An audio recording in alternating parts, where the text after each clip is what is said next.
how do you invest in a market like this? I mean, can you even make money when the stock market is this volatile?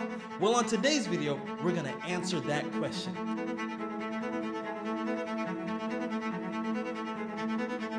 Hey guys, it's Aman and Christina from Our Rich Journey. On today's video, we are talking about stock market volatility. If you have been watching the stock market since the year began, the stock market has just been going crazy. And with all this volatility, we often get the question, how do you invest in a market like this? Well, on today's video, we're gonna answer that question. We're gonna give you guys some tips to help you invest better during a volatile stock market. So I really think that investors, especially new investors, tend to question their type of investment approach during stock market volatility. So this video is going to be addressing all of your concerns. But first, we want to really define what is stock market volatility.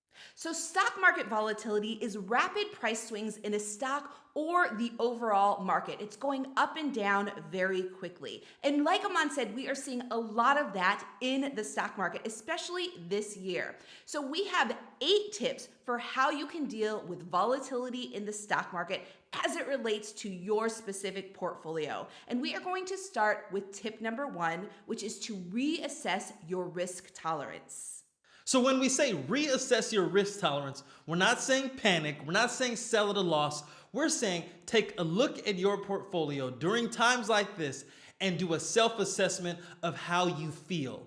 Because if you are going to be investing for the long term, there will be many more moments when you see your portfolio move like this. And if you have devised a portfolio that you feel uncomfortable with at times like this, maybe you have investments that don't align with your actual risk tolerance.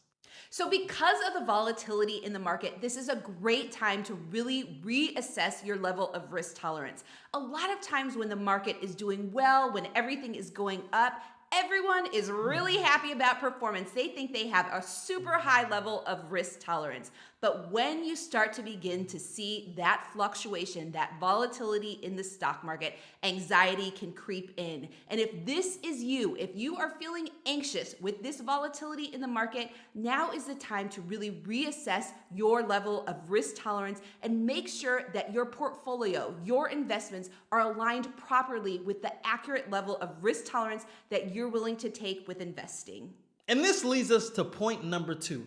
Consider whether or not your portfolio has enough defensive assets. And what we mean by this are assets that don't have as much volatility and are really in your portfolio to sustain your existing balance. So US Treasury bonds and high-grade corporate bonds. These types of bonds reduce the volatility in your portfolio. So if you are too extreme with equities, you may want to look at bonds because that will reduce the swing in your portfolio. And again, I really want to stress that now is not the time to panic or to sell at a loss. But if you assess your level of risk tolerance and realize that it's lower than what you expected, you can begin to direct more of your money towards defensive assets in your portfolio. Our next tip is to think about how much money you've contributed to your investment, paper losses, and percentages. Now, what I mean by this is let's assume that you contribute $100,000 into an investment, and that investment goes up to $150,000, and then right after that, it drops down to $125,000.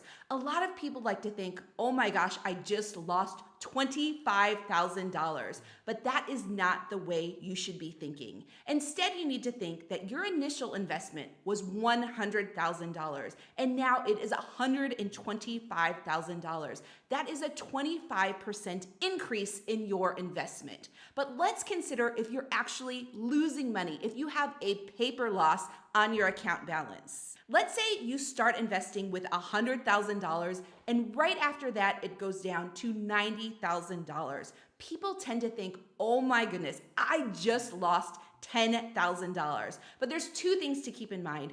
First, you don't lose unless you sell. It is just a paper loss. And the other thing is to stop thinking in terms of dollars and start thinking in terms of percentages. So rather than thinking I have a paper loss of $10,000, you need to think I have a paper loss of 10%.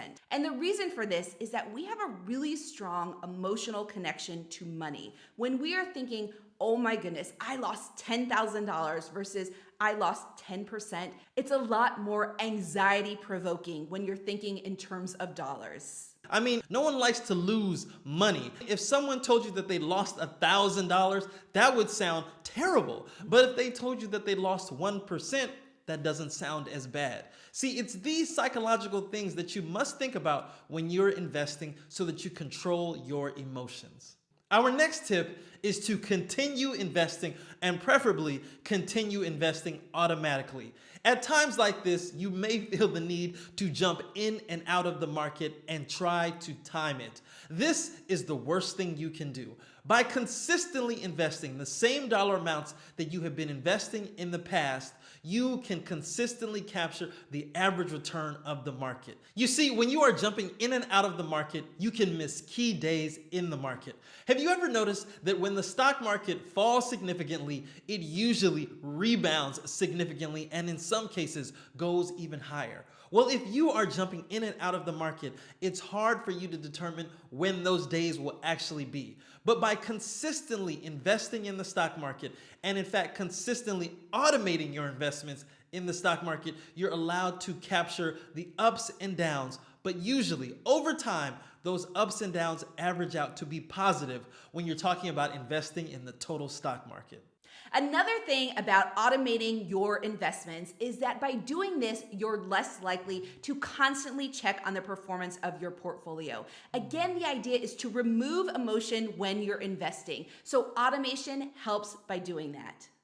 Our next tip is to keep in mind that volatility presents opportunity. A lot of people see volatility and they think it's automatically a bad thing, but there is a lot of opportunity with volatility as well. And I'll give you an example. Think about what happened in March of 2020. There was so much volatility in the market at that time. People who got out of the market missed a great opportunity to continue investing and to grow their money to great lengths.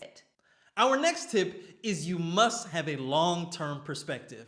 Now, if you are watching the market on a daily basis, it looks like a very volatile thing. In fact, if you looked at it over the past 3 months, it looks terrifying.